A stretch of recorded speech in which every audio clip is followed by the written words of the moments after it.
bavukanyi bakunzi ba Radio Maria Burundi, ijwi ry'Imana iwanyu, ijwi ry'Imana iwacu. Kaze tuzikanire hamwe ijambo ry'Imana, umuvyeyi wacu dukunda cane Eklezia yaduteguriye kuri uyu munsi wa kabiri w'Idominika ya 33 mu gihe gisanzwe c'umwaka C. Isomo biza kudufasha kuzirikana ijambo ry'ubuzima uyu munsi tubisanga hakurikira. Igisomwa ca mbere cavuye mu gitabo ca kabiri c'abapfiriye Isirayeli, ikigabane ca gatandatu umurongo wa 18 gushika ku 31, aho umutama Eliyazari atwereka ko haguhemuka ku Mana umuntu yopfuma apfa, haguhemukira ukwemera kwiwe ngo reka akingira ubuzima yopfuma apfa ari mu kwemera kwiwe. Izaburi yo kwitsa ico gisomwa ca mbere ni izaburi ya gatatu, aho nyene kuyiririmba atwereka neza ko atakindi we yishimiye atari umuremyi kandi yuko atazoteterwa mu ntambara ziwe zose. Inkuru nziza ya Yezu Kristo y'uno munsi, inkuru nziza yanditswe na Luka, ikigabane ca 19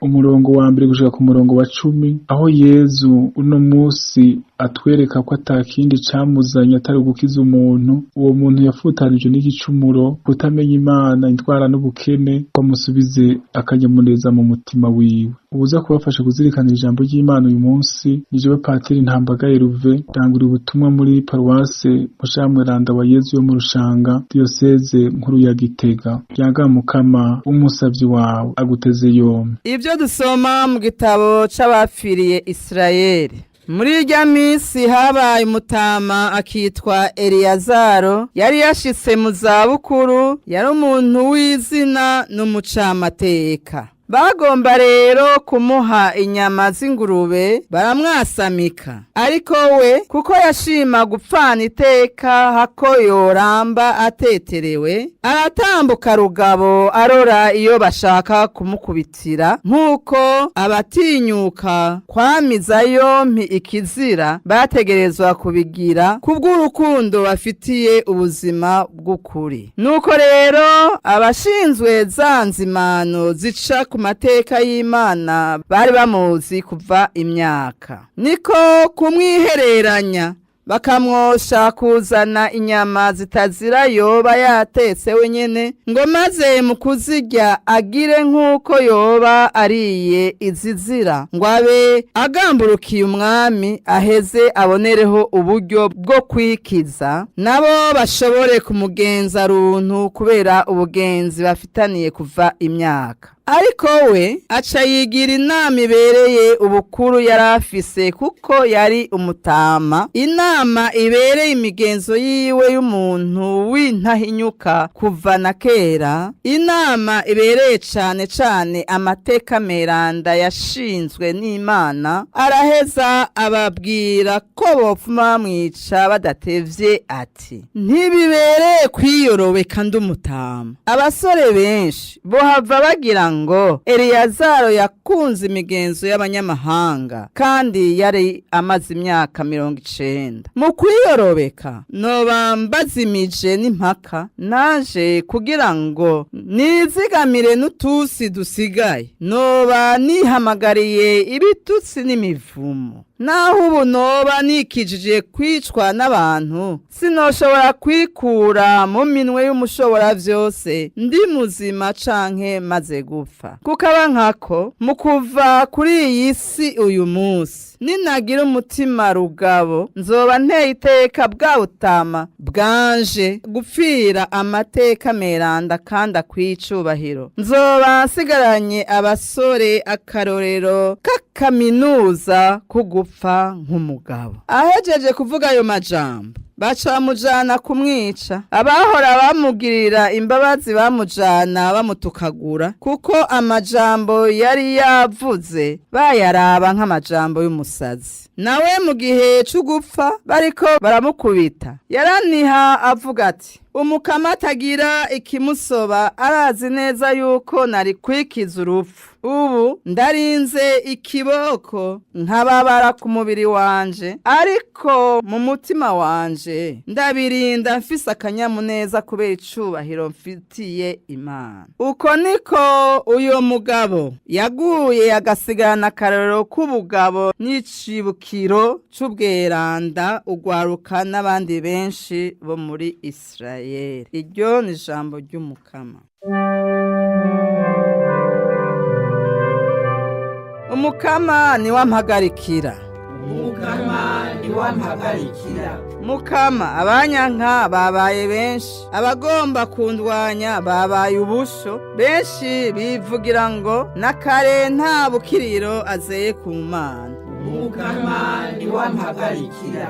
Ariko weho Mukama uri inkinzo yanje, buni nahazwa bwanje ni wewe umbogora, ndatera kamo ntabaza Umukama, ahari ku musozi wiwe mweranda akanyitaba.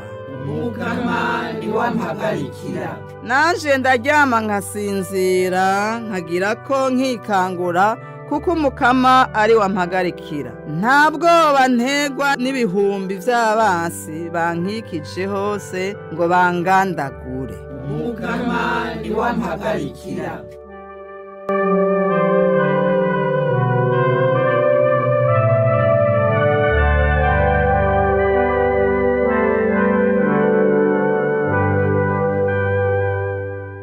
Ivyo dusoma mu nkuru nziza ya Yezu Kristo nk'uko yanditswe na Luka. Muri irya minsi Yezu yinjiye ariko aca mu gisagara hagati. Hakaba hari umuntu yitwa Zake, yari umukuru w'abatoza kori kandi yari atunze. Yifuza kubona Yezu wari we, ariko ntiyabishobora kubera ishengero kuko yari mugufi. Arirukangaje imbere, yurira igiti kugira ngo ashobore kumubona kuko yari azi inzira jana. Yezu ashitse ararangamira, aramubarira ati ururuka n'ingoga, kuko uyu munsi ndamutse ndari wawe. Nawe acarururuka amwakirana akanyamuneza. Abakiraho ngo babibone baja mu vyo kwidodomba bose bati hagiye kurarira umuntu w'umunyabicumuro. Zake rero arahagarara abwira Umukama ati, Mukama, ngivyo ivyanje ngiye kubicamo kubiri, igice kimwe ndagiha boro, ihaba hari uwo nanyanganije ndamusubize nk'ivyo namugunze kane. Niho rero Yezu yamubwira ati, uyu munsi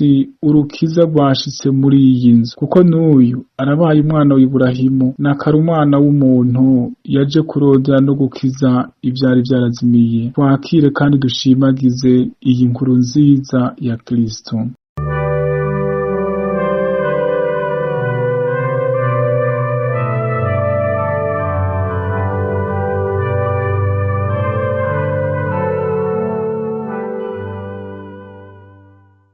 Bavukanyi bakuzi ba Radio Maria Burundi, mwege mwese dusangiye kwemera, na mwege mwese iyi radio idasiba gushikiriza ijambo riremesha rikiza, kugira ngo na mwege nyene muhure na Yezu nka Zake. Ekereziya umuvyeyi wacu yama itwonsa ku munsi ikoresheje ijambo ryayo ry'ubuzima, ikatugaburira n'amasakaramentu kugira ngo bwa buzima bw'Imana twaronka mw'ibatisimu ho gupfapfana bukure. Twakire Yezu ahindura imitima n'imigenzo yacu, natwebwe nyene gushikaho abo tubana natwebwe nyene babwira bati, uyu munsi urukiza rwashitse muri iyi nzu, rwashitse muri iki gihugu cacu, rwashitse mu rugo rw'umwe wese. Umunsi ijambo ry'Imana ryotubwira ibintu vyinshi. Ica mbere nuko Yezu Kristo nta kindi camuzanye atari ugukiza no kugarura umuntu yatakaye wese. Bavukanye, Yezu aratandukanye n'abandi bami barondera abantu bamwe bamwe kugira ngo babagira ikiraro cyo gushikira ivyo vyo bituma bo nyene bimererwa neza. Yezu Kristo we azarondera ingene uwo muntu we nyene yoronka ubuzima we nyene, mbere nico gituma azovyerekana mu kubambwa ku giti c'umusaraba kugira ngo abantu baronke ubuzima, aho kuza kubahagarara ko ngo we nyene abandanye akuze ivyiwe n'igihagararo ciwe.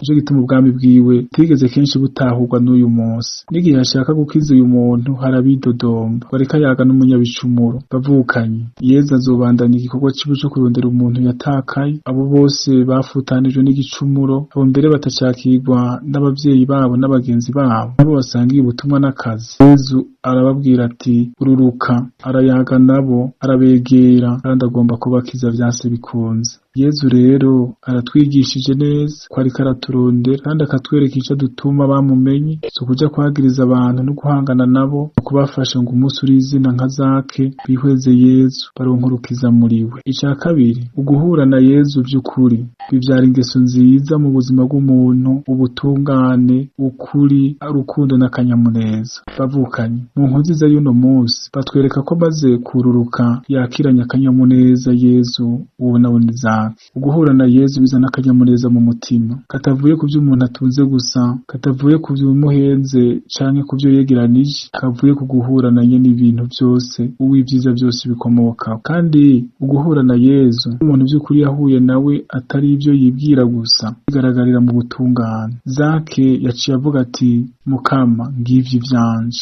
ngiye kubicamwo kubiri, igice kimwe ndagihabora, nihaba hari uwo nanyanganije ndamusubize nk'ivyo namunyaze incuro zine. Bavukanye, uguhura na Yezu gutuma umuntu yiyinjiramo, akaja no mu vyiwe, akabona aho yarenganije abantu no muri ibi vy'isi bimara umwanya, akagendera ubutungane, agasubiza abo yanyaze. Bavukanye, uguhura na Yezu si ukuvuga ko ari ukubatizwa gusa, si ukuza mw'isengero gusa. Iyo abantu babatijwe, iyo abantu basangira canke bagatera intambwe zitandukanye mu masakaramentu no mu mateka muri ekleziya, mugabo bakaguma barunda bonyene amatungo mu nzu zabo, bigatunga imibiri yabo gusa, abandi ntibabibuke, ni ikimenyetso c'uko batarahura na Yezu yazutse, ko bagikeneye bwa mbere guhura nawe. Iyo abantu tuza mw'isengero, mugabo umuntu ivyotunze abantu 100 akabiha urugo rwiwe ari umwe, ivyotunze intara canke umuryango bigaherera muri we, ntabarahura na Yezu vy'ukuri. Abagikeneye guhura na Yezu, abagikeneye cane cane kumwiyugururira. Nta muntu yakiriye Yezu arenganya abandi, nta muntu yahuye na Yezu vy'ukuri yigira ati ndabibazwa imbere y'abandi bababaye. Yaciye yinjira mu vyiwe, arasubiza abo yanyaze. Bavukanye,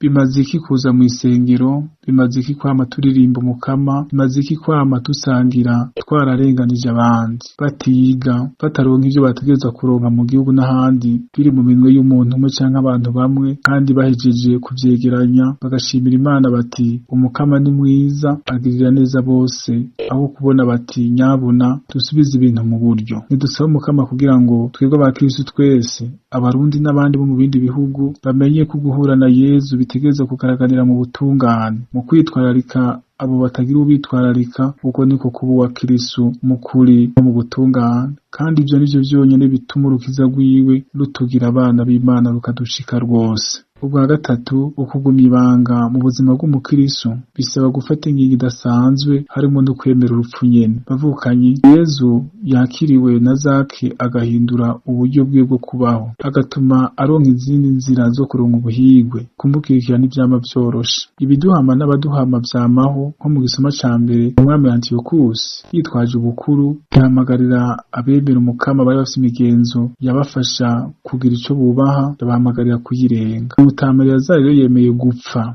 ati twofuma dupfa ako duhemukira Umukama. Amabwirizwa y'Imana na basokuru. Bavukanye, dusaba Imana uyu munsi ngo natwebwe iduhe kwama tugavye, kugira ngo ntitwigire no mu kantu na gatoya dushaka gukiza umutwe gusa, ngo tugombe kuramba twaragiye kure y'ekleziya umuvyeyi wacu, twaragiye kure y'Umukama. Yego cane, umwiranda Inyasi ati kuri jewe ukubaho umunsi umwe ndi kumwe na Yezu nkagomba nkipfira, bisumba kumara imyaka 1000 kuri iyi si ntari kumwe nawe. Rero arabandanya avuga ati hako notunga ivy'isi vyose narataye Yezu, nopfuma ntungwa n'utuboga gusa ndi kumwe n'uwo mucunguzi. Ivyo umwiranda yavuze rero tumurikire dufashijwe n'inema y'Imana, twamena ntaryo tugavye, ngo ntihagire umuntu yitwaje tunaturiya yodufumbatisha, ngo duhemukire Umukama. Twame twemeza ko Umukama ari we buzima bwacu. Ese Umukama soko ry'ibanga ry'ubukomezi iyo tuyobora mu nzira yo gukurikira Umukama. Ese kandi Yezu yofasha umuntu wese muri twebwe guhura nawe vy'ukuri, kurengera ibimubuza guhura na Yezu no kubona ubuzima bwe bwabaye bushasha kubera uwo mucunguzi. Bikira Mariya Mugabekazi w'amahoro, dusabire.